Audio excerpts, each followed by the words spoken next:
Mu merupakan satu di antara klub terkaya di dunia sedang menghadapi masalah serius di bursa transfer. Setan Merah kesulitan menjual pemain. Masalah ini sebenarnya sederhana, tetapi dampaknya signifikan. Banyak pemain dalam skuad Mu tidak menarik bagi klub lain karena usia, gaji tinggi, atau catatan cedera yang buruk. Masalah ini berakar dari manajemen yang buruk dan strategi skuad yang tidak efektif. Mu saat ini berada dalam tekanan aturan Financial Fair Play (FFP). Kendati mencatatkan pendapatan tertinggi sebesar 661 juta pound tahun lalu, klub melaporkan kerugian hingga 113 juta pound. Kondisi ini membuatmu memiliki ruang terbatas untuk belanja pemain di bursa transfer tanpa melanggar regulasi. Kendati skuadmu dihargai 666 juta pound menurut Transfermarkt, nilai pasar banyak pemain jauh di bawah ekspektasi.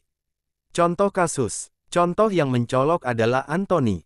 Pemain yang dibeli dengan harga 85 juta pound ini dianggap sebagai satu di antara transfer terburuk dalam sejarah klub.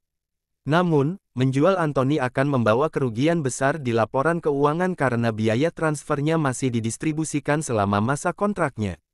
Situasi serupa terjadi kepada Casemiro. Meski berstatus pemain kelas dunia, kontrak senilai 60 juta pound sulit ditransfer karena usianya yang sudah tua dan gaji yang tinggi. Pemain yang sulit dijual. Beberapa pemain lain seperti Victor Lindelof, Christian Eriksen, dan Harry Maguire juga tidak memiliki nilai transfer besar karena usia atau kontrak yang hampir habis. Selain itu, cedera dan performa buruk menjadi alasan lain banyak pemainmu menjadi tidak laku. Luke Shaw, Mason Mount, dan Tyrell Malacia memiliki masalah kebugaran yang serius, sementara pemain seperti Bruno Fernandes, Rasmus Hojlund, dan Lisandro Martinez belum mampu menjaga performa terbaik mereka. Akibatnya, Mu sering kehilangan peluang menjual pemain ketika nilai mereka masih tinggi. Ironisnya, pemain-pemain dengan nilai jual tinggi adalah mereka yang justru ingin dipertahankan klub, seperti Kobbie Mainoo, Alejandro Garnacho, dan Amad Diallo. Kobbie Mainoo, sebagai talenta muda yang menjanjikan, bisa menghasilkan keuntungan besar jika dijual.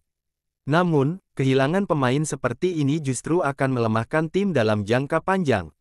Akar masalah, Mu, yang saat ini berada di peringkat ke-13 Liga Inggris, menghadapi konsekuensi dari bertahun-tahun pengelolaan yang buruk.